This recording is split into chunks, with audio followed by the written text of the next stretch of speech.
Saatnya kita tinggalkan yang tidak penting. Ambil semua kebaikan. Jika tidak sepakat, tinggalkan. Ukurannya 2. Sesuai Al-Quran, sesuai sunnah, ambil. Tidak sesuai, antum boleh tinggalkan. Bismillahirrahmanirrahim. Alhamdulillah. Alhamdulillahilladzi ja'ala as-salata nurun lil mu'minin. Wassalatu wassalamu ala asyrafil anbiya wal mursalin wa ala alihi wa sahbihi ajma'in. Amma ba'd.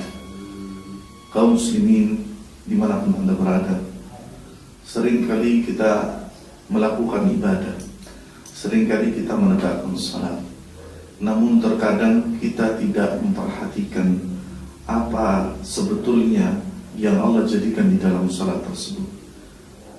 Kita sering membaca sebuah ayat di dalam Al-Quran, Ya ayyuhalladzina amanu ista'inu bis-sabri was-salat. Wahai orang-orang yang beriman, jadikanlah penolong bagi kalian itu di dalam salat dan kesabaran.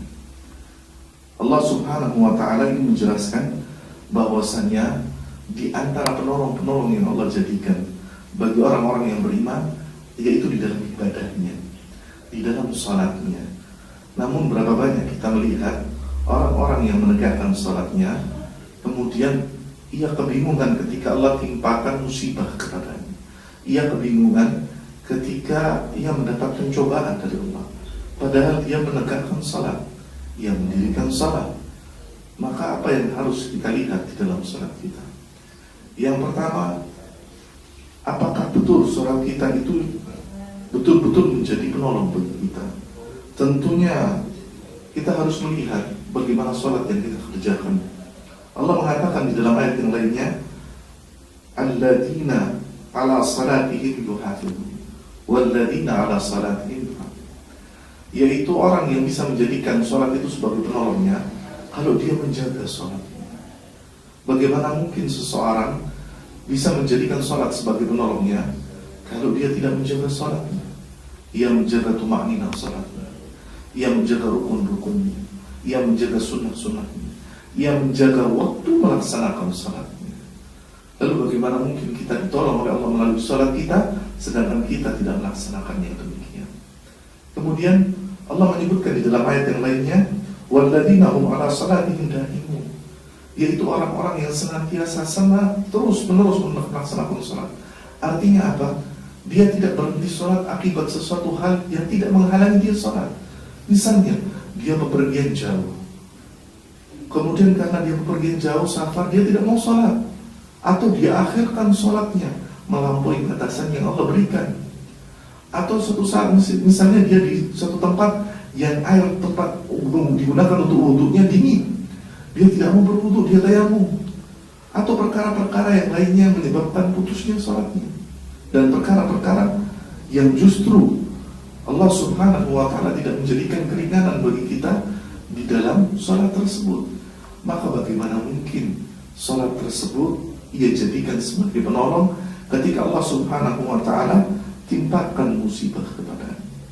Kemudian di dalam surat Al-Ma'un, Allah Subhanahu wa ta'ala mengingatkan kepada kita, fawailul lil musallin, celaka orang-orang yang salat. Loh, kok celaka? Karena Allah menyebutkan pada ayat selanjutnya, alladzina hum ala salatihim sahun, yaitu mereka yang meremehkan salatnya, yang tidak menyempurnakan salatnya, yang menggampangkan salatnya. Mengapa demikian? Karena ketika mereka menegakkan salat itu justru hanya dia gunakan untuk menggugur kewajiban. Dia tidak gunakan sebagai munajat kepada Allah, dia tidak gunakan sebagai sarana memohon kepada Allah, dia tidak gunakan salat ini sebagai bagian dari kehidupannya, yang mana di dalam salat itu adalah jarak terdekat seorang hamba dengan Allah Subhanahu wa ta'ala. Bahkan Nabi SAW menyebutkan dalam hadis yang lainnya bahwasanya jarak terdekat seorang hamba dengan Allah ketika sujud. Maka mintalah ketika engkau sedang sujud. Maka apabila kita ingin menjadikan salat tersebut sarana bagi kita untuk mohon pertolongan Allah, maka benarkanlah salat kita sehingga salat itu betul-betul menjadi penolong bagi kita. Semoga Allah Subhanahu wa ta'ala memberikan kemudahan kepada kita sehingga salat yang kita kerjakan betul-betul menjadi penolong bagi kita semua. Semoga bermanfaat. Subhanakallahumma bihamdika asyhadu an la ilaha illa anta astaghfiruka wa atubu ilaik. Assalamualaikum warahmatullahi wabarakatuh.